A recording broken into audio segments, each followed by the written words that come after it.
Because I am Black and a woman and young, there have been plenty of times where I've been in a room and I'm like, why is this person condescending to me? I actually don't even know why right now. Like, is it because I'm young? Is it because I'm Black? Is it because I'm a woman? Is it all three? Like, I didn't always know what the reason was. But again, that was a thing that was like sobering to realize, because inside my inner circle, it's all people who respect me, value my intelligence, and never made me feel different or othered or less than. And so sometimes when I exit the cocoon of like my core group of colleagues, I'm reminded like, oh, I'm not always going to be taken seriously in every room I'm in, and I have to like steel myself for that and not let it affect me or feel like an indictment of my abilities. That was Jensen McRae, and this is SHEROES, a weekly podcast to amplify women, non-binary, and genderqueer voices in music across genres and generations. We do this because we believe that sharing our stories is the first step to making music better for everyone.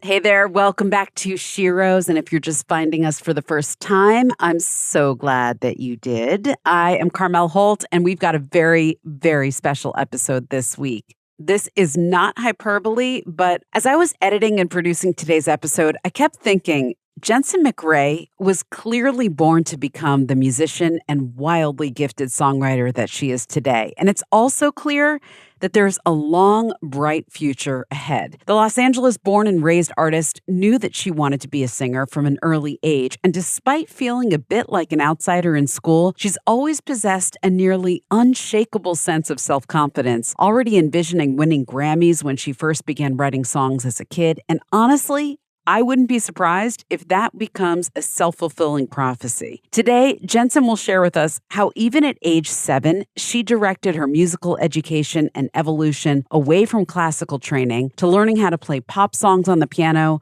to songwriting, learning guitar, and eventually to USC's music program in 2015. Jensen self-released her first 2 EPs during college, and after graduation in 2019, put out 2 singles that began to gain wider attention. The years that followed only accelerated that momentum. Jensen's full-length debut, Are You Happy Now?, arrived in 2022, and then she went out on tour opening for Muna, a band that Jensen now calls one of her favorite bands.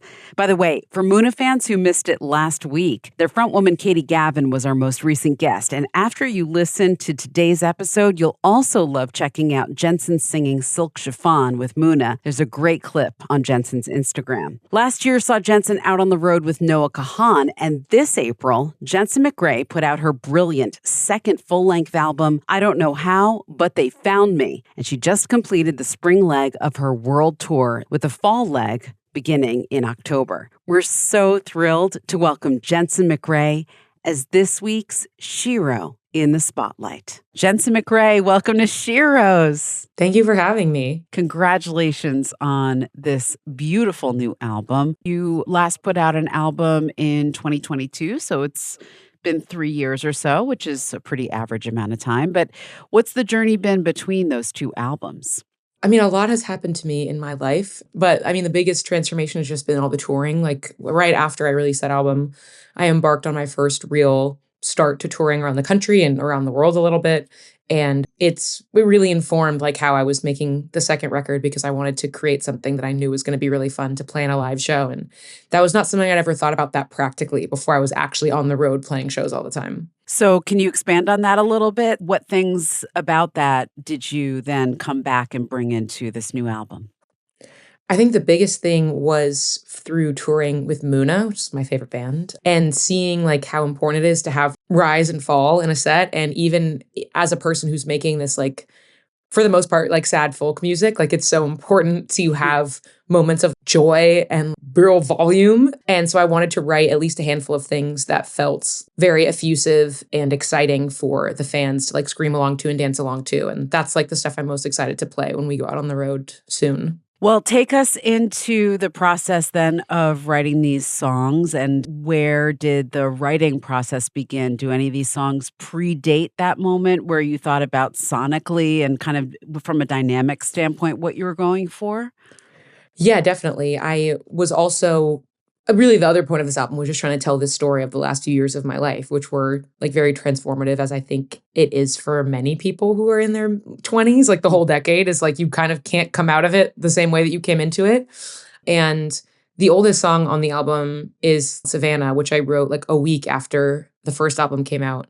And at that point, I definitely wasn't thinking about a second album structurally. Like I knew I was just going to keep writing indefinitely, but I had no idea like what the second album was really going to look like at that point. And there were other songs that were written around the same time, like just within a few months span of that.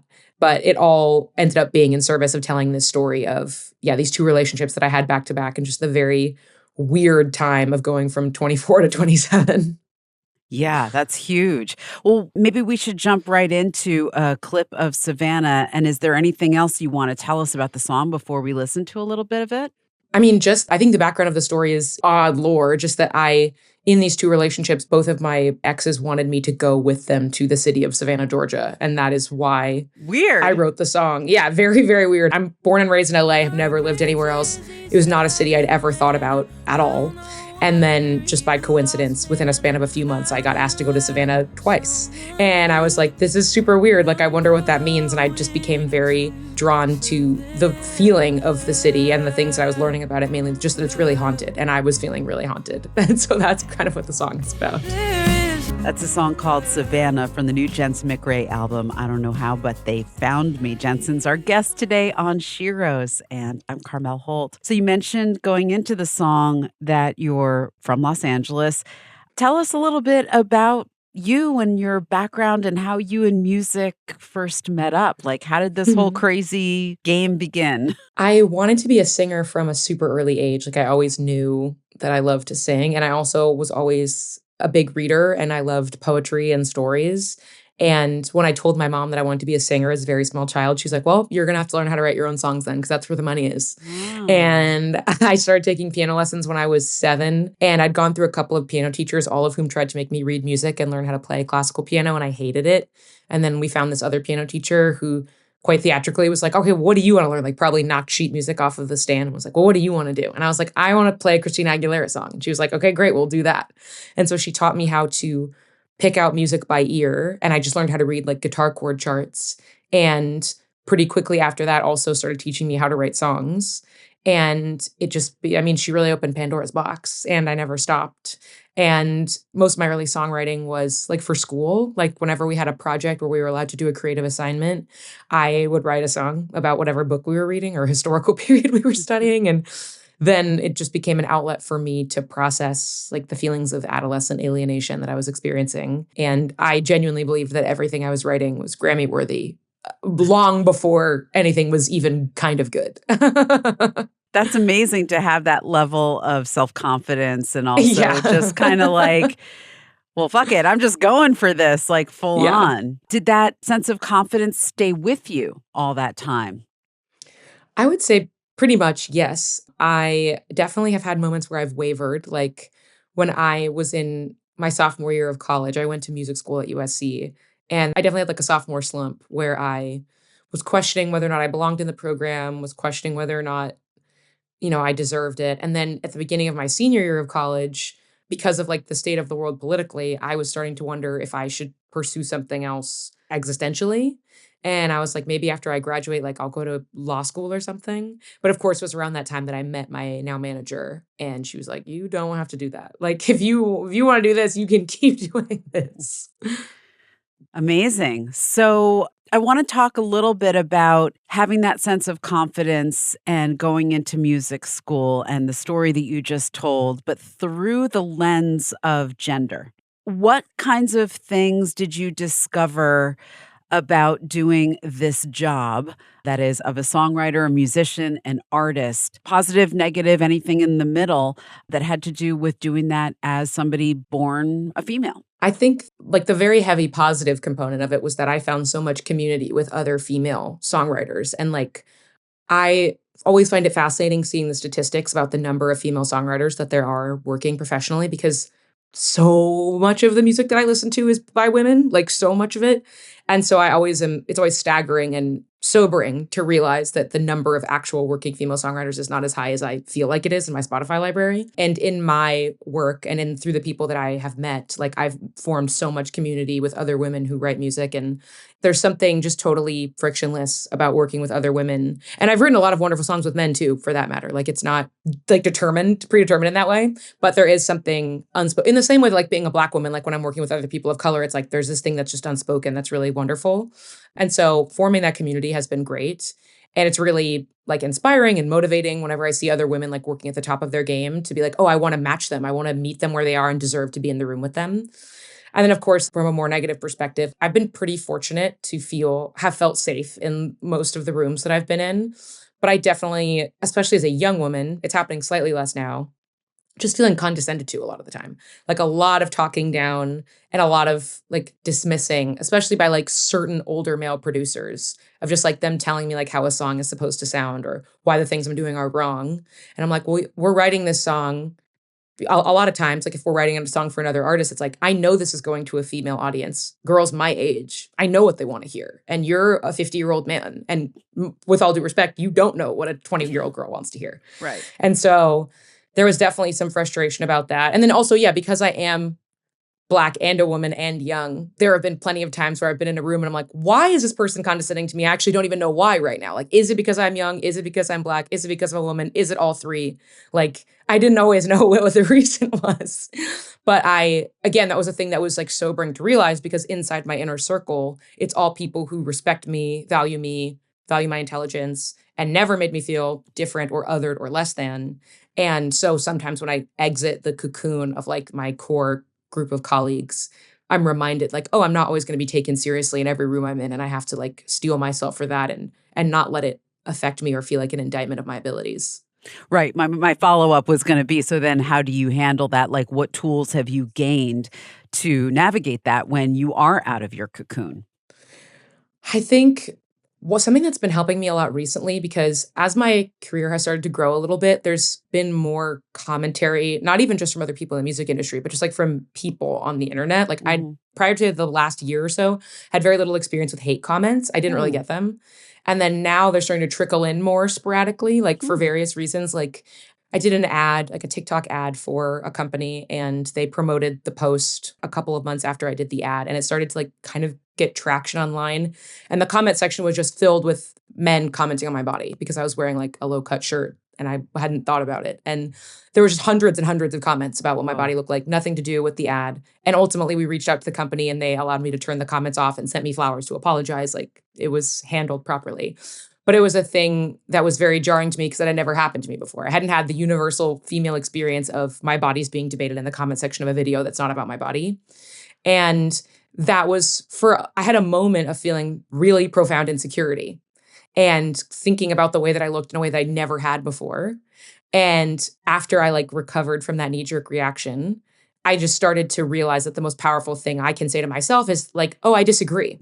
Like people can say all of these things in comment sections, and it's happened since then. Like, I mean, I can't even really, there's been some crazy stuff, but people calling me ugly on the internet. It's like, oh, I can just say I disagree. Like, it doesn't have to be that like they're evil or that they're stupid or that they're bad. It's just like they're making an assessment that I disagree with. And there's no way we're ever going to get to the objective truth about this. So why don't I just, for myself, say that I disagree with their assessment of me? And then I can move forward with my day. It's like a completely neutral thing that I can just like set aside. Wow. That is amazing. Yeah, that's a great way of handling it. I feel like I need to like take notes. Because obviously, like you pointed out, this comes up all the time on this show, all the time. We talk about like being objectified, the whole push-pull of wanting to be sexy, wanting to feel good about what we're wearing. Like, oh, we feel hot, we feel pretty this day, so we post a photo, and then next thing you know, the comments are coming. Or even how you present on stage. There's a whole sidebar that has nothing to do with music, that has everything to do with living in the patriarchy. That's like, how do I even handle this? And by this, I mean the body, in a way that's going to feel comfortable, safe, fun, and also not going to make me second guess every single decision that I'm making. Yeah, I spent so much of my like young life, frankly, being treated like I was ugly because I did grow up as a person of color in predominantly white environments. And I spent most of my childhood and adolescence certain that I was ugly. Whoa. And then I got older and I started to be treated like that less. And I then came to the realization I was like, oh, well, now I'm starting to get treated a certain way because I'm not ugly. And like people are holding doors for me and smiling at me and stuff. And like all this stuff that had never happened to me before was starting to happen. And then only in the last, I would say, maybe year, not even year, maybe the last 6 months, I've started to realize how much it so doesn't matter. Like it matters in the sense that like people are going to treat me how they're going to treat me. And it's like fair to evaluate that and observe that behavior in other people. Hmm. But like I can decide that like I'm going to stop evaluating every single image of me for whether or not I look good. I'm going to stop like like if I get tagged in a photo where I think I don't look good, it doesn't matter. The photo doesn't have to come down. It doesn't ruin the like my day or like other people. Like I don't care if other people's perception of me is altered because I look bad in a certain photo. And I've been so preoccupied by the idea of beauty for so long and I'm just done. I don't want to think about it anymore. I don't want to think about it at all. And I think the wave of like I think especially among Gen Z women of being like, hot girls do this and hot girls do this. And like, I may have a terrible personality, but at least I'm hot. It's like, sisters, we must free ourselves. Like, I'm not hot and I'm not ugly. I'm a secret third thing where I don't want to be either of them. I love that. So good. Oh my God, that's so good. I love that. Well, let's talk a little bit about your othering in terms of I've read some things that you've written and commented on very openly about being othered and even boxed in incorrectly from a genre perspective. Can you speak to that a little bit here? And also, again, how have you learned how to overcome that and navigate that? Yeah, I was not surprised to see that my music was immediately being categorized as soul music or R&B music. And I like when I first started playing shows, people would come up to me after shows and be like, "You sound like the Cranberries, but with more soul. You sound like Phoebe Bridgers, but like more soulful." And it was just such an obvious dog whistle. And I couldn't say anything because people were giving me compliments. And also I was like 18, 19, 20 years old. I didn't want to be mean, but I was like, I'm tired of getting these comments all the time. Mm. And one of the most kind of public incidences of that was when I put out my song Wolves in 2020, and a magazine covered the release, and it was very kind coverage, but they called it a soul song. And I remember seeing it and I was like, that's crazy. This isn't a soul song. But I didn't think about it because I was like, oh, this happens all the time, whatever. For some reason, Moses Sumney, an artist I really, really admire, had been aware of my music at that point for a little while, and he reposted it on Twitter and was like, we must stop calling all Black music soul music. This artist doesn't make soul music. It's just very limiting and unfair. And it drew quite a bit of attention, like more attention than probably the tweet got like 1,000 likes or something, which was like the most anything about me had ever had engagement. And a lot of people found me through that. Like the playwright Jeremy Harris found me because of that, because he and Moses were friends. One of my favorite actresses, Minnie Driver, she also found me through that. And Good Will Hunting was my favorite movie forever. And I think one day I want her to play my mom in a movie because I think we look alike. And yeah, it was this very interesting thing to watch the topic be litigated sort of on my behalf. And I feel like that specific thing happens less now where my genre is getting misattributed, but I still am often one of the only or the only Black woman on the playlist that I'm on or on a lineup that I'm on. And I definitely still get the comments of people saying, well, I also get the Tracy Chapman comparison all the time, which is a kind comparison. Tracy Chapman is an incredible talent. But I still am, I personally am like, why don't we interrogate why that's the only person you can think to compare me to? Like, I get other comparisons for other people, but for all the people who are like, oh, I can't put my finger on why I feel like this sounds like Tracy Chapman. Well, it's because I'm a Black woman with a deep voice playing an acoustic guitar. That's why, even though we don't really sound that much alike. So it's actually not a lot of like super negative energy. It's all of that is this that I'm talking about is all actually positive. But I think it's really valuable to always interrogate our instincts when it comes to why we make certain comments or make certain categorizations or comparisons in our mind. And I always want to know why I'm doing that. And is it just because of something like very cosmetic, or is it because of something legitimate and like creatively relevant?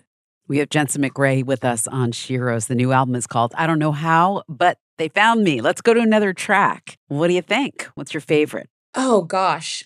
I really, really love Let Me Be Wrong. I have that That's highlighted here. Mhm. yay. Yeah, that one was when I was talking before about thinking about what I was writing in the context of a live show. Like Let Me Be Wrong is the most prominent example of that. And it's just a song I think that's especially helpful for people who are not men to be listening to because it's about forgiving yourself and allowing yourself to make mistakes and still maintaining confidence in your ability and having love for yourself even when you make mistakes, which I feel like a lot of people who are female identifying struggle with a lot of the time. We're constantly apologizing for everything and we don't have as much faith in ourselves as we probably should. And Let Me Be Wrong is about being okay with not being perfect. Yeah, free my tongue, go rogue and mean. Like those girls at 17, they got glass ceilings and rings. Fuck, those girls got everything. I was like, yes. Yeah, I wrote that line because I had been, well, like I said, I was not like well liked in high school. And there was, of course, mean girls who were mean to me. And I had sort of my consolation to myself was like, oh, well, like I'm going to have this big, beautiful life and like they're going to peak in high school. And then I checked in on some of them in my mid 20s and they were like in grad school and engaged, all of them. I was like, wait a minute. How is it fair that you get to be like brilliant and successful, but also you still fell in love somehow and got engaged? And I'm happy with my life. My life is turning out well. But why didn't you get your karma? Why didn't you get your comeuppance? Why were you not punished for doing something wrong? I thought that was how the world worked. And so it was me realizing like, oh, I might also make mistakes and do things wrong. And perhaps I also still deserve to have a beautiful life, even if I did something wrong when I was 7. That's Let Me Be Wrong, which falls just about midway through the new album by Jensen McRae. She's our guest today on Sheroes. I don't know how, but They Found Me is the name of her new album, her second full length. And I'm Carmel Holt. So, Jensen, you worked with a dear friend of mine on this record, Brad Cook. And I always love to shout him out because we do talk so much about the stereotypical situation of the dude in the studio that is overlooking your wishes, not even paying attention to you, just doing whatever they think is right. It may as well not be your session. Let's put it that way. But he's the opposite.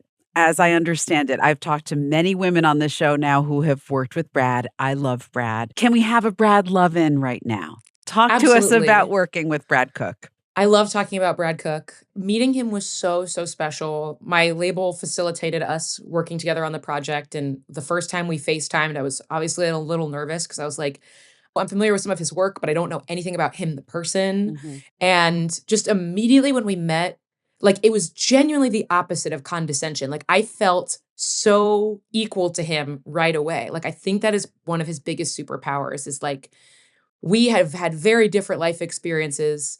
He's like almost 20 years older than me. And like, he is this huge titan of indie and folk music. And like, immediately when we started speaking, I was like, I'm talking to an old friend. Like, I feel like I'm like one of his old friends. And one of my favorite things that he said to me on our first FaceTime call was that he had listened to my first album and then he'd listened to all my demos. And he was like, you've just grown so much as a writer. And that to me is my favorite compliment to get because I love anything that speaks to like my own efforts. Like I love being complimented on my hard work because there's so much that I can't control. Like obviously I'm very grateful. Like I have some natural talent. Like I wouldn't be able to do it without it. But so much of what I do is a function of luck and privilege and hard work. And I love being complimented on the only piece of that equation that I can control, which is the amount of effort that I've put in. And I love knowing that other people can see that the music that I made when I was 21 or 22 and the music that I'm making now, there's like a difference. They can see it and that I can mark it of all the progress that I've made year over year. And so Brad acknowledging that immediately was like a huge green flag. And then when me and my little brother went down to North Carolina to record with him, like, again, I was nervous because like, well, I've liked FaceTiming with him. He's nice and I like his energy, but like, what's the workflow going to look like? And again, it was just immediately like he just understood me without me having to explain myself. And he had so many ideas, but he also was so open to everything that I was saying. And if I had a suggestion for arrangement or production, like it was immediately implemented. And if I didn't have the language to explain something that I wanted, he somehow was able to fill it in. And I've described the 10 days we were down there as summer camp because it just felt like play and joy. And it was somehow still remarkably efficient. Like we laid down 12 songs in 10 days. And every single step of every single session was just like really efficient work and immediately moving to the next thing. And somehow we're still cracking jokes, but we managed to get so much done in the span of our like whatever 7-hour days. And I'm just so grateful to have him as a collaborator. And I really hope I can make more music with him because like it was just the best. I couldn't believe how much fun I was having making this album. So what are your takeaways? Like, what would you say coming through that experience now that even if you didn't get to work with Brad, what would you be looking for in your next recording experience? I think the most important thing with anyone that I work with is that they have to genuinely be a fan of mine. Like I need everyone involved to be excited on like an emotional listener level to be working on the music. And like I feel like my managers are that way, my agent is that way, my band is that way. Like they're not just doing it because they're getting paid. Like obviously like they wouldn't do it for free, but like I was in rehearsal the other day and we were, going through a bunch of stuff for the tour and my drummer, there was one song in particular that my drummer kept singing along to. And I was like, oh, I can tell that you actually like this music. Like, good. Like, I'm glad. Like, he doesn't think I'm paying attention and he's just like humming along because he just really likes the song. And so I know that like that would be something that I am always going to need is someone who genuinely really likes the music and thinks it's great. Like, even independent of me. If I'm lucky enough to develop a platform at some point, like a larger platform, I would hope that the people who work with me are not just doing it because it's attached to me, the artist, but because the music on its own is something that they love. Yeah. And then someone who like treats people with respect and dignity. And like everyone who I bring in is valued and their opinion is valued. And I think about that especially with my little brother because I think he's an unbelievably talented musician and I'm so grateful to have him on this record and in my band. And I have had people who are like kind of dismissive of him because they're like, oh, he's her younger brother, whatever. And I'm like, no, no, no, no, no. If you don't rock with Holden, you don't rock with me. And like Brad and Holden now have like this independent, beautiful friendship as well. I really do treat my team like my family and I genuinely use my entire, like my older brother's now my business manager. It is truly a family affair. And so they need to, even if they're not going to like, if that's not their style, they need to be able to rock with the family vibe and the family business. I love that. I love that. Well, you just led me perfectly into one of the other topics that I love to dive into, which is building your team. And now that you have some road under you, you've, as we already discussed, had some different experiences. You've observed other ways of doing it. You've had different experiences with opening slots, including opening for your SHEROES Muna, who very much seem to prioritize building that world around them that is femme, that's queer, that's, definitely about visibility in a lot of ways. And so I was curious to know how all of that information has affected you in terms of your decision making, outside of obviously prioritizing your family. What would you like to see for yourself in that way? I think it would always be additive. Like I love every single person that's currently a part of my cinematic universe.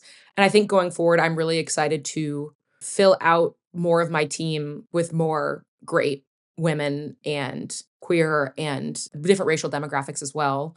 I think especially like one of the areas where I feel like it's most important to have a woman's touch for me is when I'm doing my artwork and like my visuals. I love working with female photographers and directors, Yeah. which is not to say that I won't, again, not to say that I wouldn't work with men, but I Sure. just feel like my album cover, my most recent music videos, like I just have felt so taken care of. And I think it's because of kind of what we were talking about before, like the needle that you're threading about wanting to feel pretty, but also not wanting to be objectified, but wanting to be objectified sometimes a little bit, like, but in the way that I want. And I feel like having women behind the camera is like such a great way of doing that. And I always feel like I'm depicted exactly how I want to be when I'm in those circumstances. Mm. And I've been using the same cinematographer for like all of my videos for like a really long time now. And she and I were joking around when we shot the Savannah video that like, I think Chapel Roan also uses the same cinematographer every time. And she was like, all right, yeah, now you're my Chapel and like, you're bringing me everywhere. And I'm just really excited to continue to have more relationships like that, where it's like, oh, I have my women that make me feel safe, like at every single phase of the rollout process.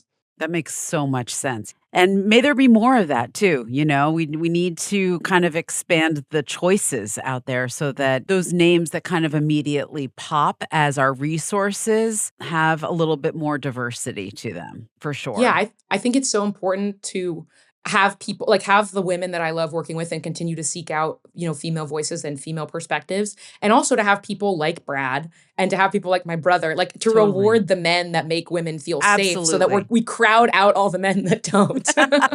Absolutely. Absolutely. And that's often why I want to talk about Brad whenever he comes up, because I feel like he is such a standout in that way. And also, I think there's some real learnings there in terms of like, okay, when we're saying like we want to work with more women, we also would like to work, if we're going to work with men, we'd like them to be sensitive in these ways. This is what Yeah. the priorities and the important factors are. You know, I recently had a conversation with a band that was talking about how when they started, they did not, of course, start making music to make a political statement, but it ended up becoming a political statement, whether they liked it or not. And they've just embraced it. You know, that there's a feminism that they carry with them. There's a representation factor that they're carrying with them because they're making like garage punk music. And in that space, women are also outnumbered still. So I was curious about how you felt about that and if that's something that has been important to you all along or has become important to you because it's a double-edged sword because female always comes before whatever it is that we're doing. She's a great female guitarist, a female artist, for Women's History Month or whatever your name or your music is going to pop up instead of just being a musician. Yeah, I was just talking about this recently with someone about how when I was a kid, I was like obsessed with the idea of living through something. And then when the 2016 election happened, I was like, wait, I didn't mean it like that. And I have spent the last now almost 10 years like having to reevaluate the things that I thought were going to happen from the 10 years prior to that because like I was 11 when Obama was elected. And so I spent my whole adolescence feeling like, oh, like my identity as a woman and as a person of color is going to be kind of secondary because like we've broken down all these barriers and like everything's fine now. I'm a kid, I don't know anything. And I realize now that that is not, of course, not an option. And like Mm. I am going to be a political lightning rod just for being alive. And I definitely didn't think when I was, like, much younger that politics was going to play a role in my artistry that much. Like, I was always, like, passionate about, like, doing the right thing and being good and helping people, but, like, in a much more abstract sense. And now, like, yeah, I realize, like, there's a political component to, one, yeah, just being myself and existing in the United States, but also because I wanna talk about things that are happening as they're happening in real time and just kind of report on the objective reality of the situation that I'm living in. Even without editorializing it, it becomes like, it can feel controversial or radical in some way. And I think that it's a real waste of a talent and of a platform to not do that. Mhm. Um, I don't think that everyone needs to comment on every issue. I don't think every artist should be an activist. I don't even really self-identify as an activist because I feel like that's a title that you have to earn and that you can't self-assign. Mm. But I do think that it would be a tragedy if I was able to accrue this goodwill and this megaphone and I didn't use it to say something important every once in a while. Like I still want to write about my breakups and I still want to write about, you know, the other things that are happening to me in my life. But the way that I respond to tumult is often to write about it. And that seems to be the thing that I do that's the most effective. Like if I get on a soapbox, like on social media and like give a speech or like, share a bunch of links, like that does something, I guess. But the thing that I get the most engagement from people and the thing that makes people be like, oh, this fired me up to do this or this gave me the words to do, it's when I write a song about it. Mm. And something that I talk to my mom about a lot is like when I do have these existential crises about why I'm pursuing music and I'm like, shouldn't I be doing something more practical? She's like, you should do what you're good at. And this is what you're good at. And all the people who are good at being climate scientists and congress people are going to do that and you're going to do this and then everyone's going to do their job and that's how we're going to that's how we're going to survive and prevail. Can you give us an example, perhaps, of a song, either past or present, even from the new album, that might be an example of what you're talking about? I mean, the new album doesn't really have anything like specifically political about it, but one of the relationships that I talk about on the album was one that was not healthy, I'll say. It was not healthy and I wasn't safe in it. And talking about those kinds of relationships is scary because you always have this fear that you're going to be disbelieved and you always have this fear that it's going to be dismissed or undermined in some way. And I think it's a good practice ground for feeling comfortable calling out the toxicity in the behavior of some men. I did release a song in 2020 called The Plague. I wrote it in like the second week of March 2020. Like I wrote it like before we even really knew what was going on. Like it was just like full stream of consciousness pain immediate reaction to what was happening. And a lot of songs that I post just on social media end up doing that as well. Like right after the election, I posted a song called "You're Just a Man" that people seem to really like. And I think a couple days ago, I posted a song called "The Men Are Disappearing," which was also just like, again, a direct knee-jerk response to what was going on, me processing it in real time. I wrote a song about the LA fires called "Earthquake Yellow" as well. And that one was less directly political. I guess I have some commentary, I guess, towards the end, but it was mostly, again, just me trying to report on how it felt to be in that moment in real time. And I think that is really my power as an artist, is if I just say what's happening, other people will interpret it how they need to, and they will take from it what they need to without me even having to give a direct call to action. I agree with that 100%. And we talk about vulnerability in this way sometimes where it's scary, but it takes the personal and makes it universal because we're human. We're all going through it. And what a gift it is to feel seen, and to feel heard. And especially in difficult situations, like you're speaking to a relationship that was unhealthy and unsafe. Like I heard the song Daffodils and I was like, Yeah. oh my God, like I felt that like on a visceral level. Yeah, that song, Daffodils and Tuesday are kind of sister songs on the record. They're kind of about the same thing. And they're both songs that I'm really excited for people to hear, and also that are really scary because, like I said, like there's that feeling of like, is this going to be a thing that is dismissed and undercut in some way? Or is this going to be a thing that really speaks to people and helps them feel like they're not alone, which is obviously the ultimate goal. We have Jensen McRae with us on SHEROES. Her new album is called I Don't Know How, But They Found Me. And that's a track called Daffodils. Devastating and beautiful. And I want to compliment your songcraft is really like amazing and has, I will agree with Brad, continued to grow. It's really exciting to see. Thank you so much. I really appreciate that. What is your process with songwriting? Is it a stream of consciousness, or are you somebody that kind of is like a workaday songwriter that really like kind of wrestles with stuff, or is it a combo? It's definitely a combo. I say that my songwriting experience has kind of two modes. It either feels like a song like falls out of the sky and like hits me on the head and falls into my lap, or a song I had to like rip my abdomen open and like pull it out like one bloody line at a time. And both experiences are equally satisfying because it's really, really fun when an idea just comes to me like fully formed and I really just feel like, for lack of a less cliche term, like a vessel for it. Like I feel like it's passing through me and I'm just it's like being reported to me and I'm just writing it down. I love that feeling. But I also really love the satisfaction that I get and the pride I feel in myself when something's challenging and I'm like I feel the gears in my brain turning as I figure out how the best way to say something.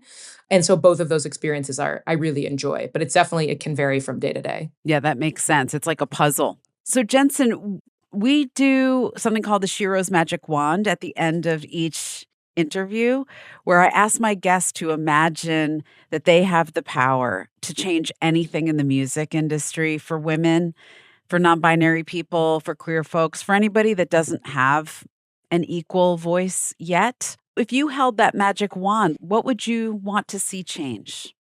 Wow. I think one of the biggest things, I mean, this would help a lot of people. It would obviously help a lot of women and queer people, but it would also help everybody, is I want to find a way for songwriters to get paid better. I want to wave a magic wand and make sure that songwriters can see more of the money that they're generating for streaming services and labels and publishers, because without songwriters, there's no songs. And it's really a shame how unsung songwriters are. It's really a shame how underpaid they are. And it's really a shame that the middle class of musicians has basically disappeared.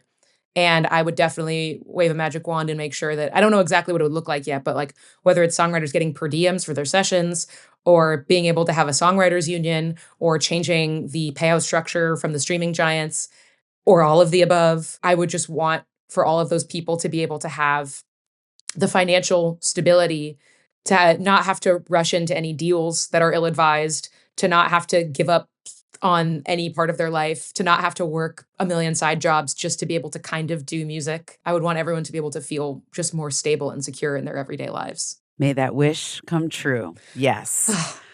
May it be so. Yeah. And I would add on to that women definitely get even more so because we've been underpaid for so long and we need more support in terms of our well-being and our health, and especially when we consider becoming parents, childcare, all of that, So Yeah, absolutely. I mean, it's something that I think about literally all the time. Like like I think about all of the amazing artists who are told that they shouldn't have kids at a certain time in their career, or when they do have a kid, they're told their career is over. And it's just like, why? That shouldn't be how it is. Like, you should be able to choose if you want to give birth, you should be able to do that and have it not be the end of the rest of your life. But unfortunately, obviously in the United States, it can be. And I would love for that not to be the case, because I think who knows if I'm going to end up being a mom. I'm 27. I'm far too young to even think about it. But but if I was, I would want it to feel like a really joyous thing only. It shouldn't feel a thing where I'm like sacrificing and scared and feeling like I have to compromise. can I ask you a bonus round here? Do Mhm. you at 27 have any fears or concerns around longevity of career? Like, do you feel like there's an expiration date or a certain amount that you need to accomplish before you get to a certain age? I don't, but that's because I'm insane and delusional. I I see my career. I see all the eras. There's so many eras that I want to enter, and I only feel like now I'm finally starting to grow into my personality. Like, I was like 4 years old, and my mom was telling me how much I was gonna love college. Like, I've always just felt like being young. Like, I like it. I'm not trying to fast forward through it, but I feel like I'm finally aging into myself. And I would never in a million years want my 20s to be the best years of my life. I think there is so much more for me to do. I think there's going to be so much more excitement. There's going to be so much more I'm capable of as I get older, become more confident, become more educated and intelligent and sure of myself. And going back to the idea of like, of course, like female beauty, putting an expiration date on like your desirability and your ability to have an audience, like I just reject it now. Like I just don't care. And like I'm also doubling down on aging because of all of the pressure to like get injections and surgery when you're like my age, which I don't Yeah. understand at all. And so I'm like excited about like I found my first gray hair the other day and I'm like, run it up. Let's go. Like I need to double down. I need to have smile lines and wrinkles and gray hair because someone has to do it. And if it's going to be me, then fine. Thank you for that. Yes. Is there a woman that you can think of that has aged through music and is continuing to do it that you admire and look up to? Well, Brandy Carlisle jumps to mind immediately. I mean, she's not old, but like she's older than I am. And like she is a rock star. Also, her voice still sounds insane. Like she's been doing this for at least like 25 years now at this point, I think. And I was fortunate enough to play at the Girls Just Want a Weekend in January in Mexico, which was awesome. Best music festival ever, by the way. Me and my team were like, we've never felt more safe. Nothing bad's going to happen here. There's like very few men here. We are all safe. And yeah, just like hearing her sing, like just sounding perfect, absolutely effortlessly. I love Brandy. I admire her so much. And I've for a long time have wanted to emulate a career like hers of just, it seems like literally with every passing decade, like she just accomplishes more, is able to reach more people. And the music remains of such a high quality. I love that. Jensen, it's been so awesome to spend some time with you. How should we go out today? You want to pick one more song from the new album? Sure. Why don't we end with Praying for Your Downfall? Yes, I love this song. Can you set this up for us? Yes, I wrote this song a few months before I wrote Massachusetts, which is the closer of the album. And if Massachusetts is about like finally wishing someone well after a long period of grieving the loss of a relationship, Praying for Your Downfall is like the very first step in that process of like, you're not quite ready to wish them well, but you no longer wish them ill. And it's about just realizing like how your life has value outside of like proving to them that it does. And no longer feeling like you're in competition with the person who abandoned you, and realizing that your lives don't have anything to do with each other anymore, and you don't need them to lose for you to win. With thanks once again to Jensen McRae. Thank you for being with us on SHEROES. Thank you for having me. Massive thanks to Jensen McRae for being with us. Her new album, I Don't Know How, But They Found Me, is out now on Dead Oceans. Catch Jensen out on tour this fall. All the details and tickets at jensenmcrae.com. SHEROES is produced by me, is mixed and mastered by Kelly Drake. Our original theme music is by Lucius. SHEROES is also a nationally syndicated radio show. Please visit SHEROESradio.com to find out more. Keep in touch on Instagram and Twitter at SHEROES Radio, and please consider leaving us a rating and review wherever you listen to podcasts. That helps us grow and bring you more SHEROES. Until next time, remember, music is our superpower. I'm Carmel Holt. Thanks for listening. SHEROES is proud to present The Road to Joni, celebrating the legacy and impact of Joni Mitchell. Subscribe now to The Road to Joni, distributed by Talkhouse and available wherever you get your podcasts.